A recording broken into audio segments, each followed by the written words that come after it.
त्याचं जे बीज आहे ज्ञानेश्वरी गाथा संतांचं वाङ्मय ज्याच्या चांगल्या गोष्टी संतांचे अवतार आता माऊलींचा अवतार जर पाहिला तर इथे अशीच प्रकारची कथा आहे. पहिली गोष्ट की माऊलीचे वडील विठ्ठलपंत विरक्त होते संपूर्ण चरित्र पाहून तेव्हा प्रपंचामध्ये आसक्तीच नव्हती त्यांना अडकावं लागलं संपूर्ण कथा पाहूया. विठ्ठलपंत विरक्त आहेत आणि त्याही पेक्षा ते वैदिक ज्ञानी वेदाचा गाढा अभ्यास त्यांच्या ठिकाणी आहे. माऊलींच्या ठिकाणी जे ज्ञान आलं ना तो कधी उल्लेख करत नाही. पण निवृत्तीनाथांशी अर्थात जो काही ज्ञानाचा भाग आहे हा लहानपणी त्यांच्या घरातच म्हणजे वडिलांकडून त्यांना मिळालेला आहे.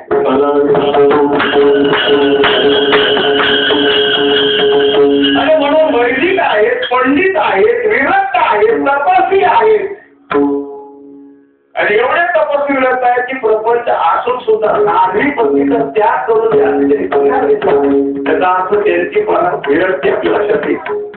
मग समजा वडिलांच्या भूमिकेतून विठ्ठलपंतांचं वैराग्य आणि माऊलीच्या आईची तपश्चर्या त्या पिंपाला प्रदक्षिणा घालताना जे काही अनुसार केलं मग हे सूत्र आहे ना हे सूत्र लक्ष्मणाच्या मुखातून भावाचा रामायणावर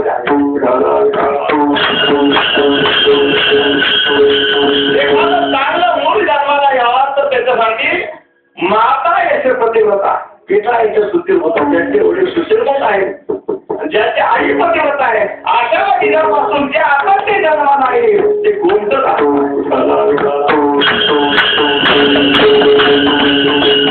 आणि मग ज्या ज्या वेळेला हनुमंतरायचा जन्म पहा छत्रपती शिवरायांचा कृष्ण अवतार पहा आणि प्रल्हादाची कथा आपण पाहिली म्हणजे एका विषयातून आपण पाहतोय की एखाद्याच्या घरामध्ये आपण चांगला त्याचं जन्माला आलं तर त्याच्या प्रपंचाला आलेलं हे गुंत फळ पण ते रसाला आणि गुंत फळ पडण्यासाठी आपल्याला एवढ्याची चरित्र वाचावी लागतील आणि ते एकाच तरी अनुकरण करावं लागेल. माफ करावं असं तुला क्षमा करा. तुम्हाला विचारू अलीकडे कोणतं ते गाणं व्हायची काय आहे पाठ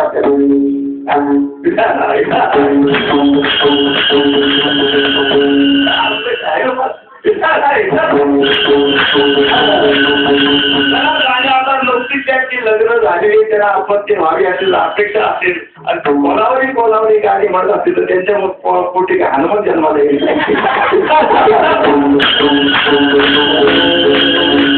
कोंबडी पाळाची म्हणाच्या पोटी कोंबडा जन्माला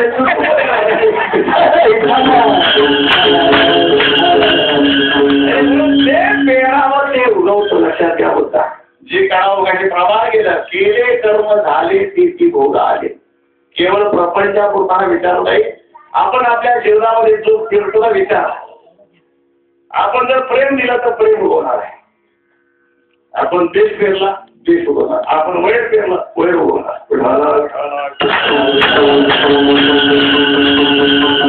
आज महाभारतामध्ये मोठ्या मोठ्या कथा आलेल्या आहेत. त्याच्यामध्ये 2 मित्रांची कथा आहे. पहिल्यांदा मित्रांचा विषय आल्यानंतर आपल्याला मित्र पहिल्यांदा समजून घ्यावे लागतील. मित्र म्हणायचं कोणाला आता प्रत्येकाला दोस्त आहेत. हा दोस्त बघा एक कॉलेजचा जे विषय आहे ना इथे दोस्तच नाही. अलीकडे त्या दोस्तांसाठी त्यांनी एक सण साजरा केला. काय म्हणतात त्याला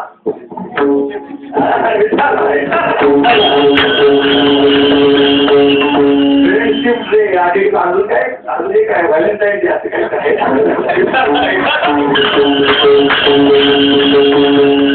आणि वास्तव सध्या म्हणजे तरुणांना मित्र भरपूर असतात. पण गमत अशी आहे की असंख्य मित्रामध्ये मित्राची कसोटी मित्र निवडायचा कसा मित्र कोणता त्याचं सूत्र लक्षात घ्या. रामायणामध्ये गोसावी तुलसीदासांनी एका चौपाईमध्ये 4 गोष्टीची ओळख करायची. गावामध्ये 4 गोष्टी ओळखायच्या असतील कोणत्या धैर्य धर्म मित्र आणि पत्नी या चौघांची पहिली नाही.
विपरीत काळ म्हणजे अनुकूल परिस्थिती नाही आपल्या वाटतो.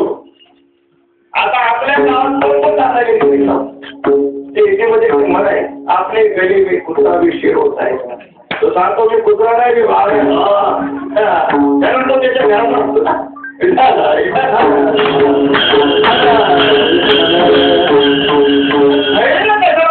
तो आपल्या गावात नाही आपल्या क्षेत्रात नाही परच्या क्षेत्रात आहे पण काही ठिकाणी त्याची हिंमत अशी एका वाक्यात राम आहे. रावण हा फार मोठा तलाठी आहे. तुका म्हणे त्याचे देव वाढवले त्रैलोक्या साधिक्य आहे. 17 वेळा त्यांनी इंद्राचा पराभव केलाय.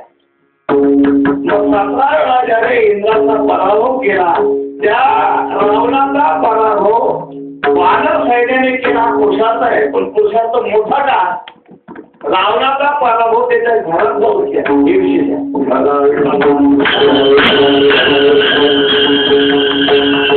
समुद्राच्या अलीकडे युद्ध झाला असतं तर त्याला एवढं महत्व नसतं.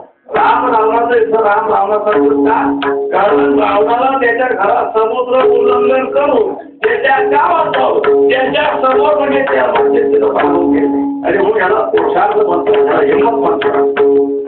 तसं धर्म आहे. धर्म कधी ज्याच्याकडे आहे त्यांनी दान करावं. भगवंताने दिलेलं त्याला अर्थच नाही पण ज्याच्याकडे नसताना दान करलं त्या धर्म भागवतामध्ये कथा आहे. आता भागवताची काही चाललेले रणतीदेवाची कथा आहे.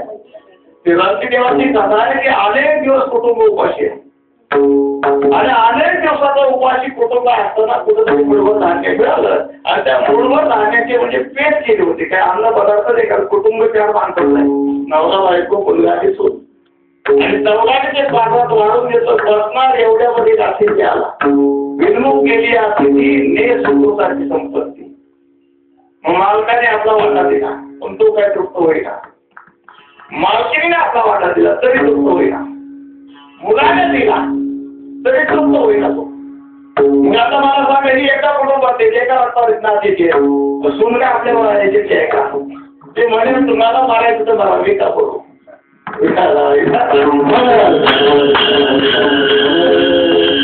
भाग्य चांगलं होतं की त्याला सुनबाई पण तशीच भेटते. उत्तम गुढीच्या होती गुणलावण्य अशी चांगली होती बिचारी.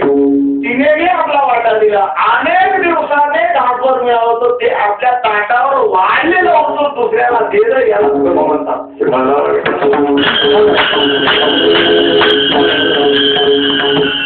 पत्नीची परीक्षा सुद्धा बघा जोपर्यंत रोज टायमावर जातो ना तोपर्यंत सांगायची गरज नाही. विचार करणार नाही का घराघराला अनुभव आहे मला लागतं का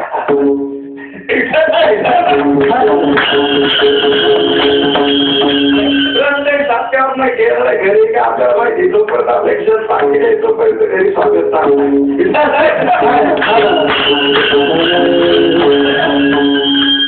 एखाद्या वेळा जर सप्ता तसं आला का सप्ता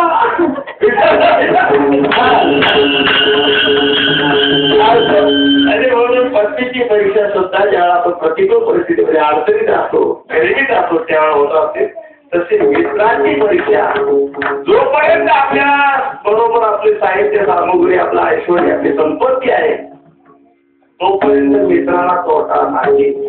पण खरा मित्र ज्या दिवशी तुम्ही संकटात असाल त्यामुळे गरजेची गरज आहे मदतीची ज्या वेळेला म्हणजे काही अपेक्षा न करता म्हणजे मदत करतो त्याला खरा मित्र म्हटलेला आहे. आणि याच्यासाठी आदर्श उदाहरण दिलं जातं ते भगवान श्रीकृष्ण आणि सुदामा बरोबर. आता मला सांगा प्रमाण आहे त्याला भगवंताची श्रीमंती केवढी नामदेव महाराजांनी म्हणजे प्रमाण दिलेले आहे.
सांगा, एक राजा आणि एक दरिद्री. एक राजा गरीब नाही म्हटले, दरिद्री म्हटले. मला वाटतं गरीबापेक्षा दरिद्री आमचा. बरोबर आहे.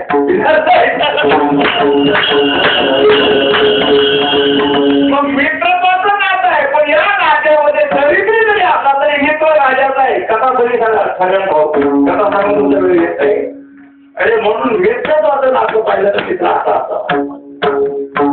एक आदर्श उदाहरण आहे. मैत्री करायची असेल तर भगवंतासारखे तुलाबाई श्रीकृष्णाची मैत्री. आता याच्या विरोधात आपल्याला पाहायचं आहे. महाभारतामध्ये दोन मित्र आहेत. एक राजा आहे आणि शिक्षक आहे. राजाचं नाव द्रुपद आणि शिक्षकाचं नाव द्रोणाचार्य. कथा सगळ्यांच्या लक्षात असेल तर नावती सांगतो.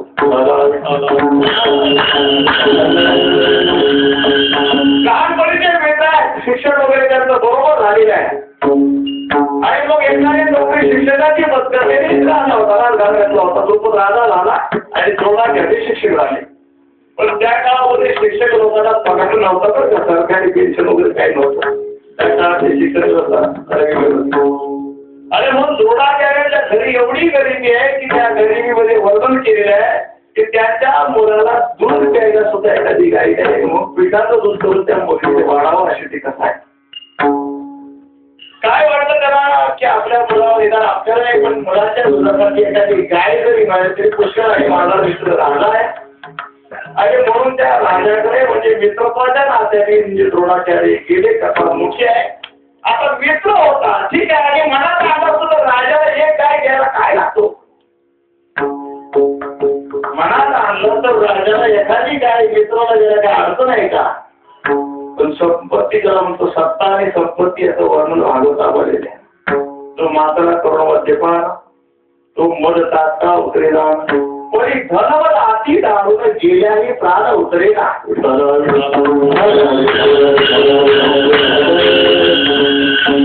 सत्तेची संपत्तीची मस्तीची धुंदी लवकर डोळ्यातून उतरत नाही. आणि म्हणून सत्तेच्या अधीन झालेला राजा त्यांनी मित्राची ओळख सुद्धा केली आहे. मित्र मोठा आहे, लोक 2 वर्षात पाहायचं. द्रोणाचार्य सांगतात, राजा मी तो मित्र आहे, तुला भेटायला आलो. अर्थात त्या सगळ्या लोकांच्या समोर राजाने अपमान केला. म्हणजे आपला भेटायला माझा मित्र असतो का, मी कुठे आहे तू कुठे. एक वाक्य वापरतो. अरे तुला भिक्षा मागायची असेल तर माझ्यासाठी ठिकाण्यासाठी राग लावलं या ठिकाणी जागा आहे का असं वाटतं. बोल अशी जागा दाखवली की इथं ठिकाणी रांगायला रांगे तुझे असतात. आणि तुझ्यासारख्या दिवसाला हजारो ठिकाणी येतात आणि त्याला मी भिक्षा मारत असतो. तुला काही मागायचं असेल तर त्या रांगेत उभं राहा. याला काही लागेल ते झाले अधिकारी. माझा मित्र कुठला, जे राजा आहे माझा मित्र आता भिकारी असतो. काय बघ एवढं अपमान केला. बघापासून आपलं हित चाललंय की आपण काय पेरतो, आपण काय पेरतो. आता हा राजा आहे, मित्र होता खरा, पण सत्तेचा अहंकार त्याला 8 20 जण वाले गीतेमध्ये वर्णन केलं आहे. गर्व झाला आणि या गर्वामध्ये त्याने मित्राचा अपमान केला. अपमान केला या कृत्यातून जे बीज पेरलं गेलं ते बीज शत्रुत्वाचं होतं, वैरभावाचं होतं.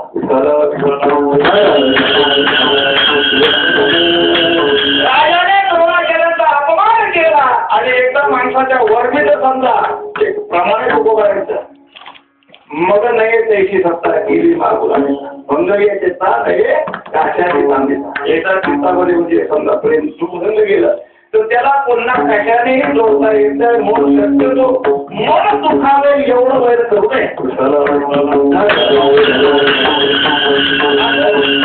राजाचं बोलणं त्या द्रोणाचार्यांच्या वरती लागलं आणि त्यांनी मनात ठरवलं. आता फक्त बोललेच असतील पण मनात ठरवलं, राजा तुझ्याकडे सत्ता आहे, संपत्ती आहे आणि म्हणून तुला घमेंट आहे, पण लक्षात ठेव माझ्याकडे विद्या आहे. आणि माझ्याला विद्येच्या बाबतीत एक दिवशी असं म्हणजे असं घडवून आली. मग त्या दिवशी तुझी जागा दाखवी. मनामध्ये अशी पक्की विषयाची गाड पाडली. विषयाची बळ तुझ्या वडीची बळ.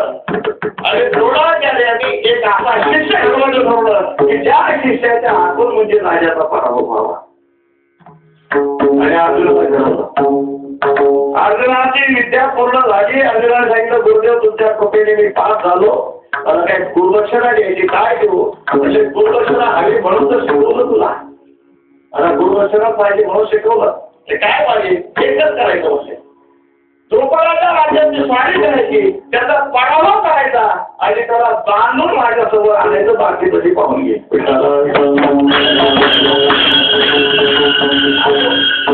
राजाचा पराभव केला आणि द्रुपदाला समोर आणलेले. आता एक लक्षात घ्या होता, राजा जरी असला युद्धात हाकला, त्याचा पराभव झाला की त्याची सत्ता राहत नाही, बरोबर आहे का? मग आता ज्याची सत्ता गेलेली आहे तो राजा राहिला का भिकारी राहिला? आता बोला ना पटापट, आता भिकारी झाला. मग समोर द्रुपदाला बांधलेला आहे आणि द्रोणाचार्य विचारतात, काय रे भिकाऱ्या?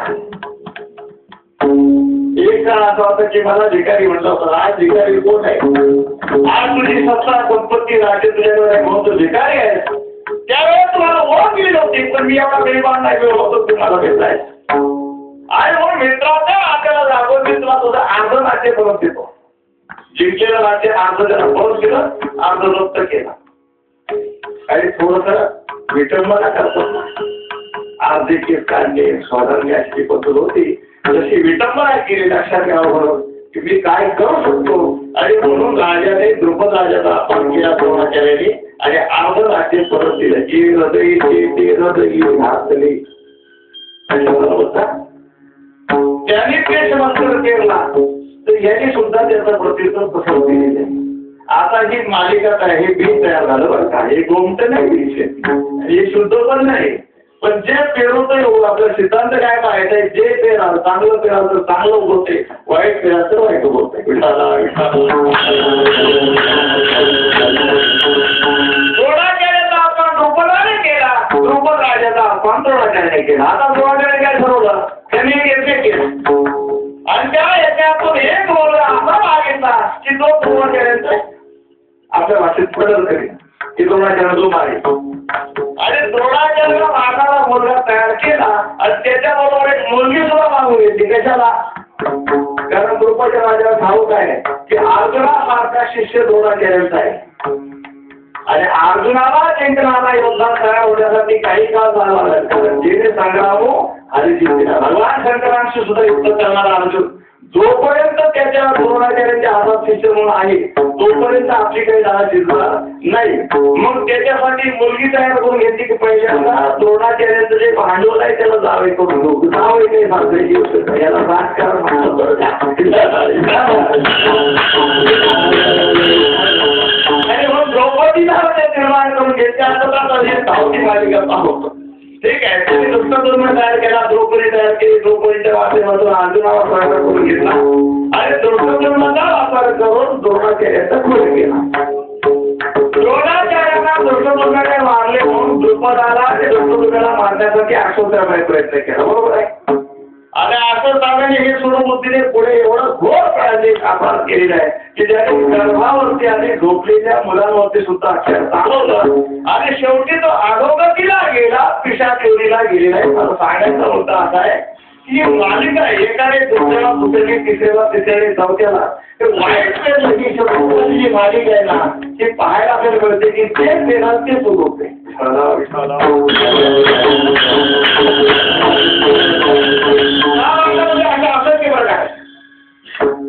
आणखी म्हणजे पाहायला गेलं बघा, जो धर्मराज रात्री कथा गेली कुणाची, गांधारीची.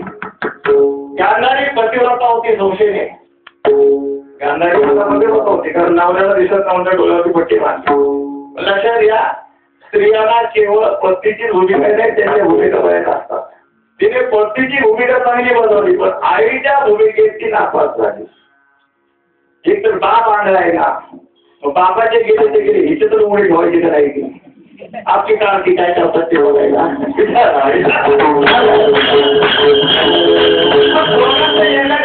उभे पाहिजेत की नाही. मग मला सांगा आता म्हणजे आईच्या भूमिकेत नाही टाकली होती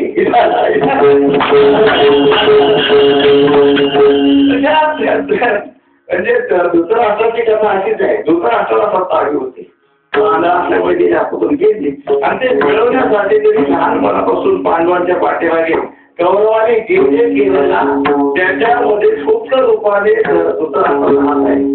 आणि म्हणून माऊली म्हणतात हा जीवे जाता आंधळा म्हणतात नाही, हा चढता आहे पण आज सुद्धा आंधळा म्हणता म्हणलेला. कारण आहे की तो जाणून बोलून नव्हतो. एकच वाटते काय करता हो, कोण ऐकताय काय, कोण ऐकताय काय, पण हा सगळे ऐकत आहे का. आणि म्हणून ते एवढं युद्ध घडलं, एक एक करता करता 100 मेले तरी सुद्धा हा सुधारला नाही. शेवटी तो लोखंडाचा भीम करून त्यालाच मिठी दिली त्यांनी आहे ना. अरे मग सांगायचा मुद्दा असा आहे की जे आपण पेरतो ना ते वाईट असो चांगला असो, चांगला असेल तर फळ चांगलं आहे आणि वाईट असेल तर फळ वाईट आहे. म्हणून लक्षात घ्यावं आहे की आपल्याला जीवनामध्ये अपेक्षा जर चांगल्याची असेल तर चांगल्याच्या अपेक्षा निश्चित करा. मात्र चांगल्याच्या अपेक्षा करताना आपल्याला चांगलं कर्म करावं लागेल. कारण चांगल्या फळाची अपेक्षा पूर्ण करण्यासाठी चांगलं कर्म करायचं याला शुद्ध बीज म्हणतात. आणि शुद्ध बीजातून गोड फळ बाजारात पडतं. हा सिद्धांत पहिल्यांदा सांगितला. आता ज्याला करायचं त्यांनी सुरुवात करायची पहिल्यांदा वाणीपासून अभंगाचं पुस्तक.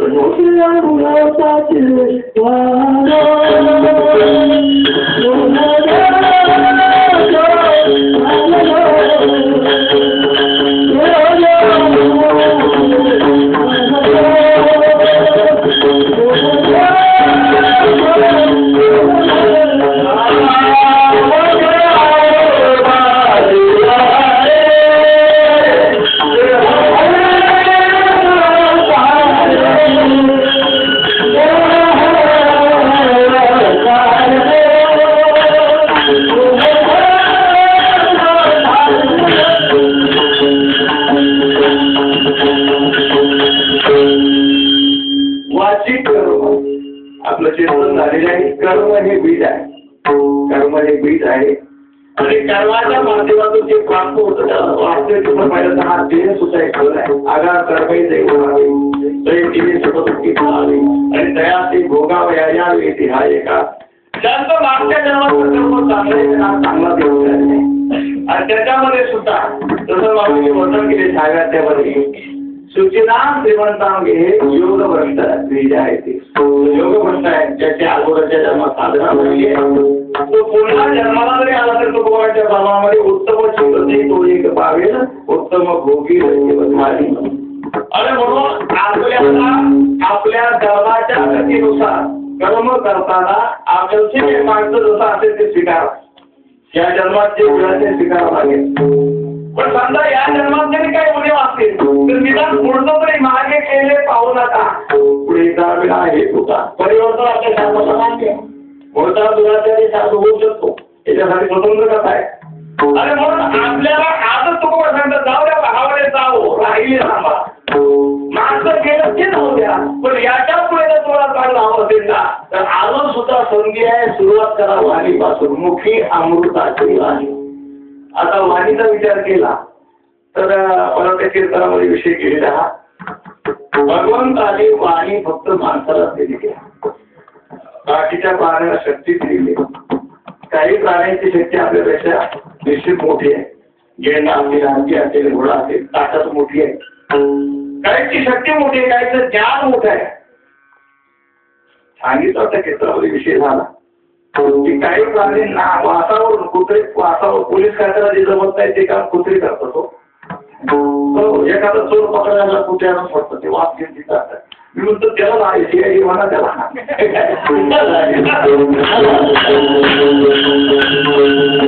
काही प्राण्याला गुण चांगले आहेत पण फक्त वाणी आणि ज्ञान या दोन गोष्टी माणसाला अधिक आहेत.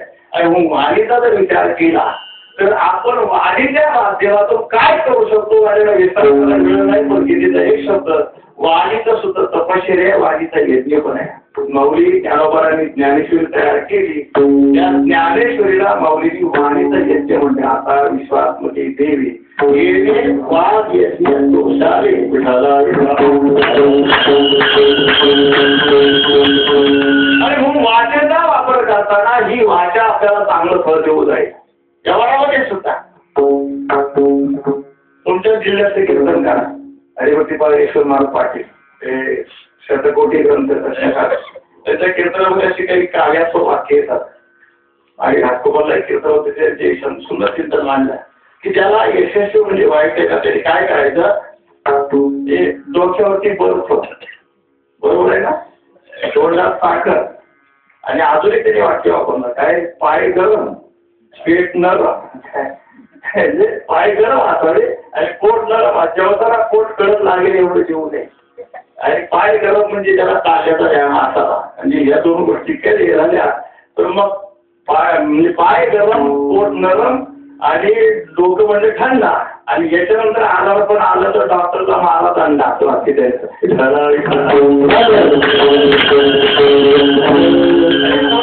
वाढीच्या ठिकाणी साखर म्हणजे गुजराती लोकांचं सूत्र आहे. गुजराती लोक कधीही धंदा करतात, खोटं बोलतील पण गोड बोलतात. मराठी माणसाला नेमकं हेच जमत नाही. गोड बोलायचं आणि आपलं लय वाकडं.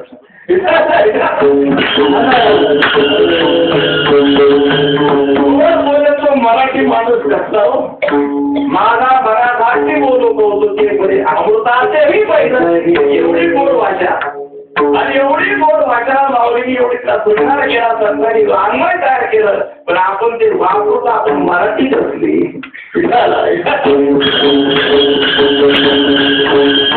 वाणीने सुद्धा जे जोडता येतं आणि वाणीने जे तोडता येतं. पुन्हा महाभारतामध्ये जर गेलो, द्रौपदी मातेच्या मुखातून एक शब्द गेले तो चुकीचा आहे असं म्हणायला हरकत नाही. संतांच्या मुखातून हा निर्णय माझ्याकडून नाही. द्रौपदी मातेने दुर्योधनाची निंदा केली होती, अर्थात तो दुर्योधन होता हे मान्य आहे. पण मला असं म्हणायचं दुर्योधन जरी असला तरी तो पांडवांकडे पाहुणा आला होता. त्याचा मोठी आहे इंद्रप्रस्थाला तो पाहुणा आला होता. आणि इंद्रप्रस्थ असा महाल आहे की तिथे काही ठिकाणी रस्ता दिसायचा पण रस्ता नसायचा, काही ठिकाणी भिंत दिसायची पण भिंत नसायची, काही ठिकाणी पाणी दिसायचं पण पाणी नसायचं. अर्थात ते तशी सृष्टी निर्माण केली होती. आणि म्हणून याला ते जिथं रस्ता दिसायचा हा चालला गेला त्यात तिकलाच पडायचा. रस्ता असं समजून चालला गेला त्या भिंतीवर आलायचा. अशी ते त्याची 2-4 वाक्य फजिती झाली. द्रौपदी मातेने ते पाहिलं आणि एक शब्द वापरला, हसली आली. म्हणजे आता मात्र आंध्याचा पोरगा शोधून करा.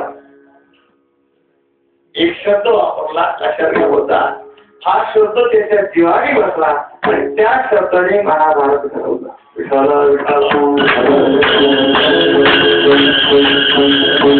आणि म्हणून बोलताना मुखी अमृताची वाणी बोलताना माणसाने काय गोड नाम विठोबाची घेई घेई माझी वाटे मधुरावादी बोलते.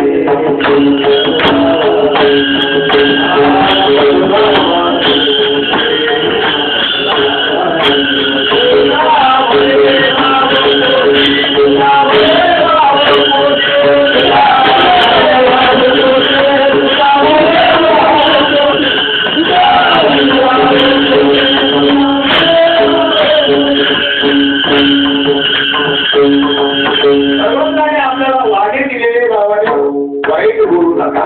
बोलावा विठ्ठल, पहावा विठ्ठल, करावा विठ्ठल, बरेच प्रमाण आहे. सहज बोलणे हित सर्व लिहायचं शिकवते. अरे हो वाचिक त्याला म्हणताय.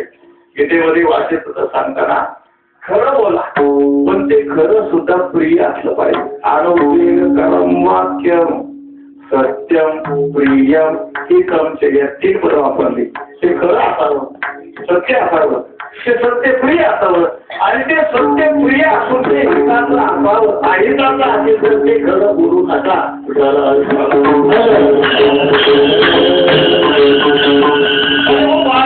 मी आपल्याला सांगितले त्याच्या आधाराने या अभंगामध्ये विषय आलेला आहे की आपण या वाणीच्याद्वारे जर तसा अभ्यास केला, प्रयत्न केला तर या वाणीतून सुद्धा शुद्ध बीज तयार होईल की ज्या शुद्ध बीजाच्या माध्यमातून आपल्याला एक गोप्त फळ म्हणजे परमात्मा आपल्याला जोडता येईल.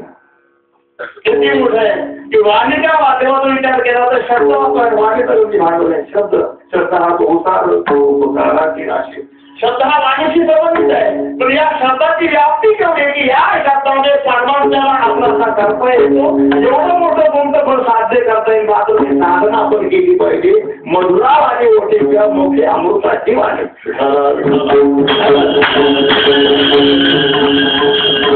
अरे म्हणून वाचेचा यज्ञ सांगितला, वाचेचं सांगितलं तसं काही यज्ञ काही तपामध्ये आपल्याला आई वडिलांची सेवा सकल तीर्थाची आलोरे जे का माता हे काही तपश्चर्या आहेत. शरीराने आई वडिलांची सेवा करा, साधू संतांची सेवा करा, हे शारीरिक धर्मामध्ये आलेलं आहे. तसं देव कार्याला आपल्या शरीराचा वापर करा. देह देवाचे कारणे आपण पूजा रोज करतो. आणि रोज पूजा करताना हा भागवताचा श्लोक आहे बरं. काही नवाच्या मनसेंद्रियावा बुद्ध्यात्मनावा प्रकृती स्वभावा सकल नारायणाची समर्पयामी 11 संधामध्ये दुसऱ्या अध्यायाचा श्लोक आलेला आहे की ज्या वेळेला जनक महाराजांच्या घरी 9 संत आले, त्याला 9 नारायण म्हणतो. कवी, हरी, अंतरिक्ष, प्रभुत्व, पिपलायन अशी त्यांची नावं सांगितले. आणि हे 9 जण आले, त्या 9 जणांना 9 प्रश्न जनक आले विचारले आणि त्या 9 प्रश्नांची उत्तर त्या 9 महात्म्यांनी दिली. आणि म्हणून या 9 प्रश्नांची उत्तर याला म्हणतात थोडक्यात भागवत, संक्षिप्त भागवत. त्याला पहिला प्रश्न असा आहे की आत्यंतिक क्षेम कशाला म्हणतात, असा कोणता धर्म आहे की ज्याच्यामध्ये अनाधिकाऱ्याचा उद्धार होईल. अधिकाऱ्यांचा उद्धार स्वतः, ज्याला पोहता येतं तो स्वतः पोहून जाईल, पण ज्याला पोहता येत नाही त्याची नदीतून पलीकडे कसं जायचं हा प्रश्न आहे. असा कोणता धर्म आहे. मग त्याच्यामध्ये पहिला जो महात्मा आहे त्याने उत्तर दिले की राजा त्या धर्माचं नाव भागवत धर्म, त्या धर्माचं नाव भागवत धर्म. आणि त्याची व्याख्या करताना भागवत धर्म म्हणजे काय, भागवत धर्म म्हणजे भगवंताची शरणागती. भागवत धर्म एका वाक्यात सांगायचा तर परमात्म्याची शरणागती जीवाने करावी. म्हणून शरण जावी सर्व भावी देवा, ज्याला भागवत धर्म म्हणतो भगवंताला शरण गेला तो भगवत भक्त. मग आता शरण जाणं म्हणजे काय तर त्याच्यामध्ये हा श्लोक आलेला आहे. कायेनं वाचेनं मनानं जे जे कराल ते देवाला अर्पण करा, त्याला भागवत धर्म म्हणायचं. काही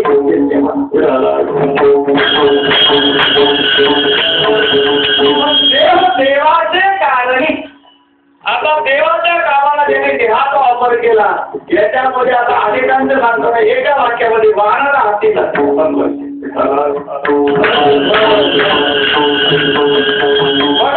राम अवतारामध्ये वानराचा वाक्य पाहिलं तर राणीच्या राणे खायला, रानाची चाला खाणारी वाकड.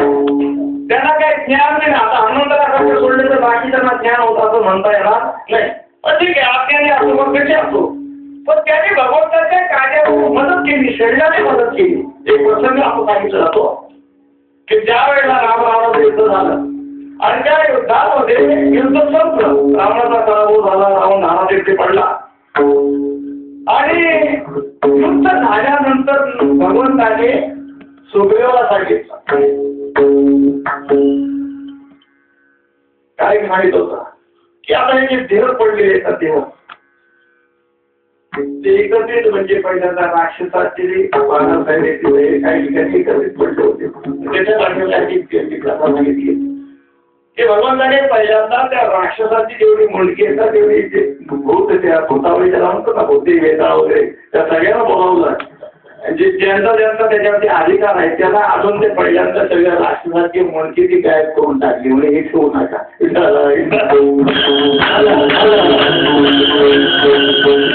आणि जेवढं वायरस सगळे होतं ते धारावृत्ती पडले तेवढ्या विराटची म्हणजे पार्थिव म्हणजे शरीर एका बाजूला काढून त्यांचा उद्धार होण्यासाठी भगवंताने जसं आपण काय उद्धारासाठी जिथे साधन जातो अशा प्रकारचा विधी केला गेला.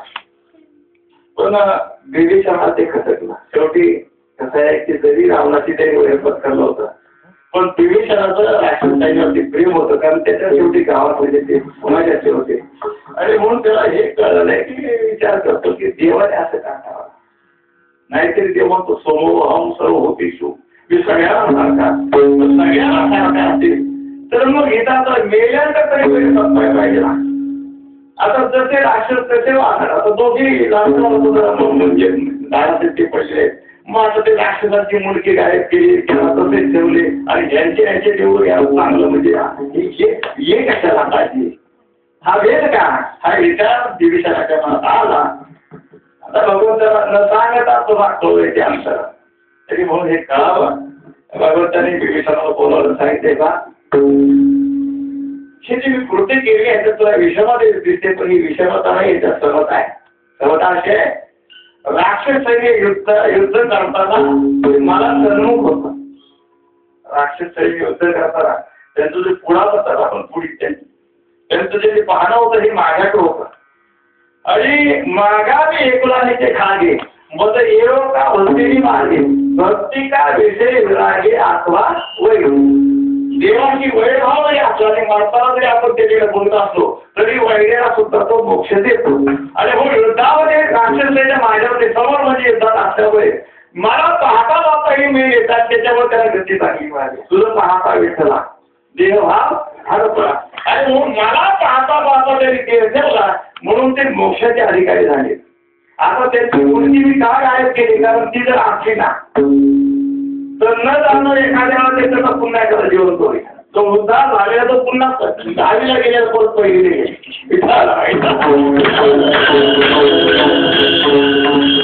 अरे माझं वाहन पण आहे ना हे माझ्या बघेल पण युद्ध करताना त्यांची दृष्टी ही राक्षसांवरती होती आणि आंतरिक क्रियापती किंवा जे जे दृष्टी आपण पाहत असतो त्याचा परिणाम त्याच्या मनावरती होतो. आणि म्हणून माझ्यासाठी युद्ध करून सुद्धा हे अधोगतीला लावण्याचा उद्धार व्हावा आणि म्हणून मी त्यांचा उद्धार केला. मला सांगायचं सुद्धा की त्यांनी शरीराने देवाची सेवा केली होती. देह देवाचे कारणी देवाच्या कारणी असंही सचिंत सांगितलं होतं की देवाने त्याच्यातल्या लोकांना जिवंत केलं अशी म्हणतात आहे. वानर सैन्याला पुन्हा जिवंत केलं. मला असं मुद्दा मानायचा आहे की जिवंत केलं म्हणायचा उद्धार केला म्हणा पण का केला त्याने शरीराने देवाची सेवा केली होती म्हणून केला. मुखी अमृताची वाणी देह देवाचे कारणे. आता कसं आहे शरीर म्हटलं की पहिल्यांदा शब्द वापरला देह पण देहाला दिले इंद्रिय हातपाय का असे अनेक भाग असतात आणि आपल्याला अनेक भाग म्हणजे इंद्रियाने देवाची सेवा करता येते परमार्थ करता येतो. आणि तुकोबारांच्या शब्दाची व्याप्ती वाढवली की देह म्हणजे तिथे सर्वांग म्हणजे देह आणि या सर्वांगाने सुद्धा आपल्याला सेवा करता येईल. आपण नसत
ही वाणीची त्या मुखाची साधन आहे.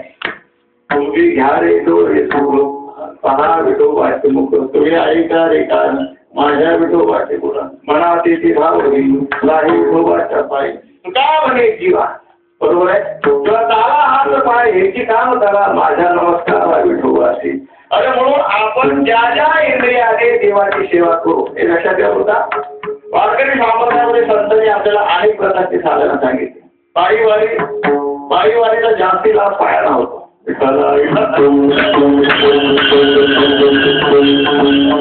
नामशास्त्रामध्ये मुखाने नामस्मरण आणि हाताने अन्नदान.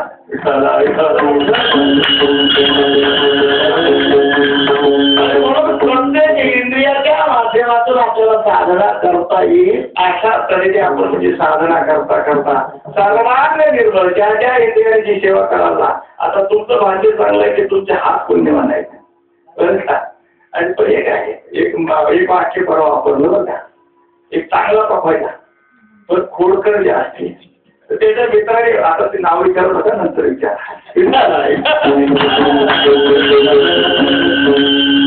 तिथं म्हणलं तर आमच्या पकडले भारी आहे. त्याच्या मित्राने सांगितलं पकडले भारी आहे पण तो फक्त इथनाच चांगला आहे म्हणजे महाराज तो फक्त इथून पुढे चांगलं आहे, बाकी सगळं नाचलेलं आहे. त्याच्या मित्राचं वाक्य माझं नाही बरं का, याचा अर्थ असा आहे की त्याचं आचरण चांगलं नाही. आता ते करावंच आहे, पण आचरण नीट चांगलं नाही. आणि त्या पोहा लोकांचं तुमचं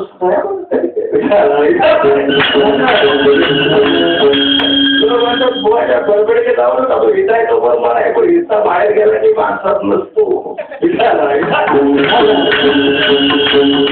सांगायचा मुद्दा असा आहे की सर्वांना निर्माण माऊलीच्या बाबतीमध्ये नाताळीची बोललो पण नमो ज्ञानेश्वरा निष्कलंका जयाची गीतेची वाचिका ज्ञान होवेलो का अतिभाळिका ग्रंथार्थिया.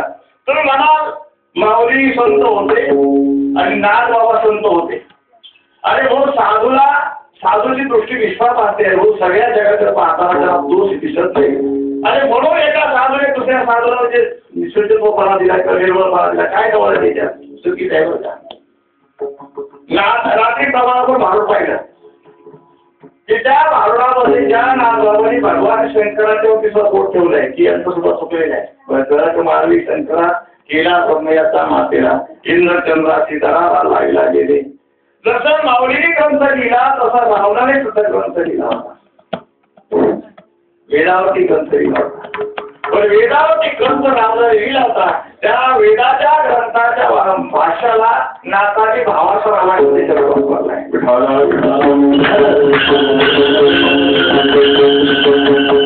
बाप होणाराची थोडी राज्य तो सांडुनिया दुरी जोरी घेऊन या करी सोये भिकारी झाला सोये होता ती भिकारी राज्य तो पदवी पळे दुरी ते वेद भाष्य तुझी थोरी परणारी चोरी से वेद भाष्य तुझी थोरी. रावला तू वेदावरती भाष्य केलं, ग्रंथ तयार केला, आग लाव त्याला, जळव ते वेद भाष्य त्याला आग लाव. हनुमंतरायाच्या मुखातून नाथांच वर्णन आहे का, कारण तुझं ज्ञान मोठं आहे, पण करता काय त्या ज्ञानाला आचरणाची कास आहे सर्वांग निर्बळ नसल्यामुळे.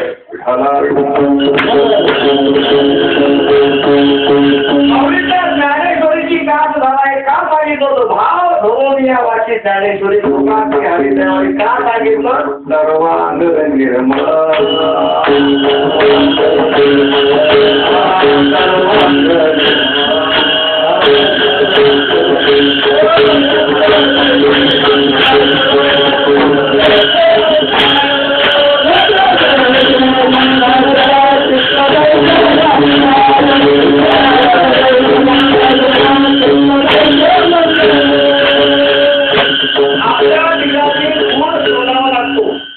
सर्वसामान्य माणसाच्या ठिकाणी गुण शोधावा लागतो. चांगला गुण कोणता आहे, कोणाला चांगलं गाता येतं, कोणाला चांगलं वाजवता येतं, कोणाला चांगलं बोलता येतं, एखादा गुण आपला शोधावा लागतो.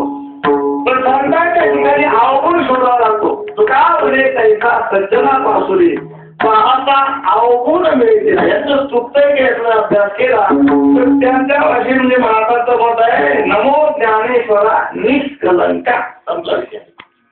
सर्वांग निर्मळ, कुठल्याही अंगाचा विचार केला, कुठल्याही इंद्रियाचा विचार केला, मग मन आता तसं पाहिलं इंद्रियाचे विभाजन केले अंतरंग आणि बाह्य, केवळ शरीर आले नाही, शरीर आले मग त्याला कारण देव सूक्ष्ममध्ये महाकारण जे काय म्हणा त्या सगळ्यांचा अभ्यास केला तर सर्वांग निर्मळ.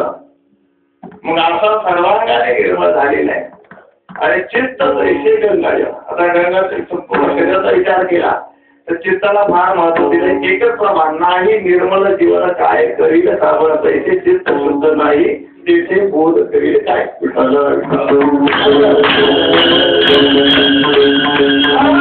मुख्य भांडव म्हणजे चित्ताची शुद्धता. जोपर्यंत चित्त शुद्ध नाही तोपर्यंत किती जरी कठारा मांडला तरी त्याला शून्य किंमत आहे. मग आता चित्त म्हणजे चित्ताला उपाधी आहे गंगेच्या जळाची. आता गंगेच्या जळाचे गुणधर्म पाहत असताना पहिल्यांदा गंगा पवित्र असते, गंगा पावन करते, गंगा तुषारण करते, गंगेच्या ठिकाणी समता असते, गाडीची तुषा हरू व्याघ्राची होळी मारू हे नेहमीची रोखोय जैसे. मग आता गंगेच्या पाण्याच्या ठिकाणी जे जे गुणधर्म आहेत ते ते गुणधर्म ज्याच्या चित्तात आहेत. आता या अभंगामध्ये 5 नंबर अशी आहे. या अभंगामध्ये हा अभंग सुरुवातीला आपण म्हणायचं की हा अभंग संत प्रकरणातला आहे, बरोबर आहे ना? संत प्रकरणात हा अभंग आहे.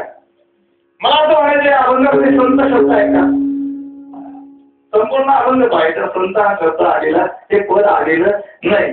मग या अभंगामध्ये संत हे पद नाही. अजून एक अभंग कोणता? आपुल्या यायचा जुळाशी जागा, बरोबर की त्याच्यामध्ये संत शब्द नाही. पण हे दोन्ही अभंग पाहत आणि वर्गीकरण करताना संतपद या प्रकरणामध्ये आणलेले आहे. हाही अभंग संतपद या प्रकरणामध्ये आलाय. तर कारण असं आहे की या अभंगामध्ये जे वर्णन आतापर्यंत आपण केलं, शुद्ध बीजा पोटी खरी पोटी, मग ते शुद्ध बीज म्हणजे नेमकं काय? तर जो वाणीने ज्यांनी भगवंताचं कार्य केलेलं आहे, मुखी अमृताची वाणी, देह देवाचे कारणे, सर्वांग निर्मळ, चित्त जैसे गंगाजळ, त्या 4 गोष्टी ज्यांनी साध्य केल्या आहेत, तो कुठल्याही जातीचा असो, कुठल्याही वर्णाचा असो, हे भांडवल ज्याच्याकडे आहे, तो दिसायला तरी कसा असला तरी तो असायला साधू आहे, संत आहे, महात्मा आहे. आणि तो एवढ्या अवस्थेला गेलेला आहे की तो स्वतः करेल नवल नाही, त्याचा संयोग ज्याच्याशी आला लक्षात. तो ज्या भागात गेला, ज्या म्हणजे भाग्यवानाच्या समोर आला, तर त्या दर्शनाची प्रशस्ती पुण्य पुरुष. आणि मग त्या दर्शनाने तुम्ही आले सामान्य जीवन आपल्या जीवनामध्ये सुद्धा क्रांती होऊ शकते. फायदा काय होईल ते अभंगाचं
दर्शने विश्रांती.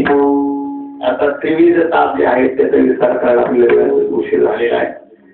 त्रिविध तापाची झाली बोलवणं देखील चरण वैष्णव आधी भौतिक आधी दैविक आणि आध्यात्मिक देखील संतांच्या दर्शनाने खरंच होत.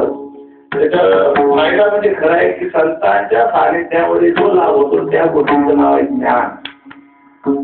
ते ज्ञान पहिला मरवे जरी मन्या ज्ञानावे तरी संता या भजावे सर्व.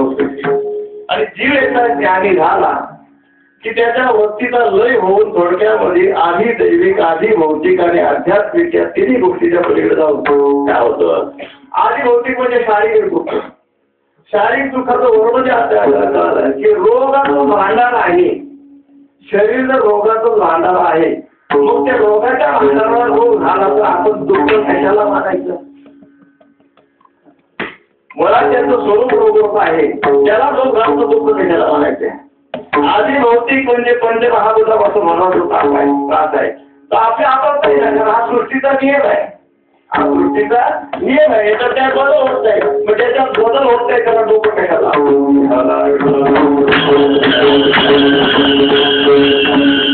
पहिल्यांदा चित्ताची समता जी आहे या अभंगामध्ये जे आहे, चित्त जैसे गंगाजळ, चित्त परिपूर्ण होणं, चित्त उर्वळ होणं. आणि चित्त एकदा तयार झालं, मन हे झाले पूर्ण विठ्ठलची झाले, अंतर्बाह्य रंगवले गेले विठ्ठलची.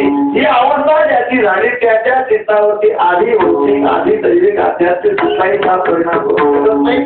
आणि ही अवस्था आपल्याला संतांच्या दर्शनाने ज्यांच्या कृपया होते. आणि मग तुकावरी जाती दास दर्शने विश्रांती संप्रदायाच्या देवाने काही वाजून भजन करा पात्र ठेवून काहीतरी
पद्धतीने आता सुरुवातीपासून जवळ दुसऱ्या दिवसापासून आहे.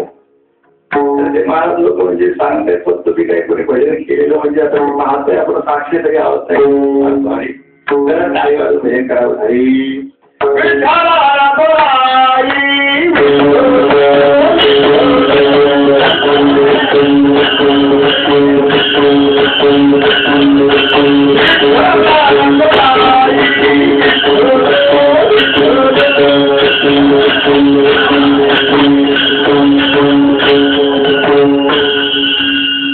भजन चांगलं चाललंय पण अजून सुद्धा माझ्याच वारणात जोर दिसतोय. काय अजून माझा वारला नाही इकडंच जोर दिसतोय. समोरून काय मला असं वाटत नाही वर्गणी द्यायला माणसाय तो जरा वर्गणी द्यायचं म्हणतो बरं होतो काय. आता एक काम करू आपण बरं काहीतरी समान नागरिक आहेत आता 50% आरक्षण बरोबर आहे. 50% आरक्षण व्हायला नाही 50% आरक्षण आपल्यासाठी. मग आता जर सरकार वाढवायचं असेल तर आपल्याला युती करावी लागेल. भजन करताना पहिल्यांदा माता भगिनी असं वेगळं ज्यांचं भजन जोरात मुख्यमंत्री त्यांचा बघा. आणि लक्षात ठेवा आपली पालखी पडता कामा नये उभा आहे. आपली इच्छा असं करू नका बरं का. हरी सुरुवात करतो पहिल्यांदा पुरुष हरी विठ्ठला खूप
अतिशय सुंदर काय खरं कीर्तन येत असतं.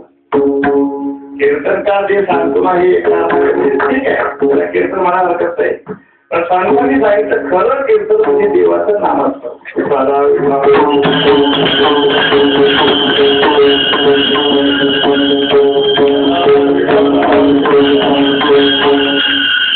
काय होतं की आता 11 वाजून गेले ना 12 वाजले का मग आता ते गाणं पण माझ्या सुरुवात होती.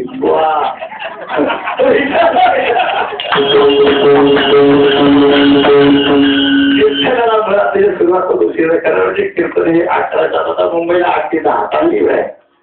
आता कार्यक्रम केला ते 8 ते 10 कीर्तन नंतर जेवण. तर त्याच्यामुळे बरं आहे कारण जेवण नसल्यामुळे मग नाही कारण गोंधळ आलं त्याला असतं त्याच्यामुळे समाज मोठा असं इलाज नसतो असं. तर खरं आहे 11 वाजले की झोप येते. करा एक गंमत सांगितली जाते या कीर्तनामध्ये की झोप पहिला हिला निद्रादेवी म्हणतात. निद्रादेवी आणि म्हणतात ही कुंभकर्णाची पत्नी. तिचे नाव काय निद्रादेवी कुंभकर्णाची पत्नी. कुंभकर्ण 6 महिने झोपायचा. रावणाची युद्ध करताना तो रावणाचा भाऊ असल्यामुळे भगवंताने त्याला मारलं कुंभकर्णाला. आता तिच्या मालकाला मारल्यानंतर ती गेली तेव्हा प्रभुराम गेली म्हणजे तेव्हा माझ्या मालकाला मारला तर मी कुठं राहू. मला आश्चर्य पाहिजे मी कुठं राहू. ते म्हणले हा कुठे तमाशाला वगैरे तिकडे जाऊ ना म्हटले मी चांगल्या घरातली म्हणले खानदानी म्हटले मी तमाशाला जाणार नाही हा खानदानी लोक तमाशाला जात नाही असे ती म्हटले मी नाही ते म्हटले मी चांगल्या कुळातले मी तमाशाला वगैरे जाणार नाही मला चांगली जागा पाहिजे ते म्हणले मला कीर्तनात जागा पाहिजे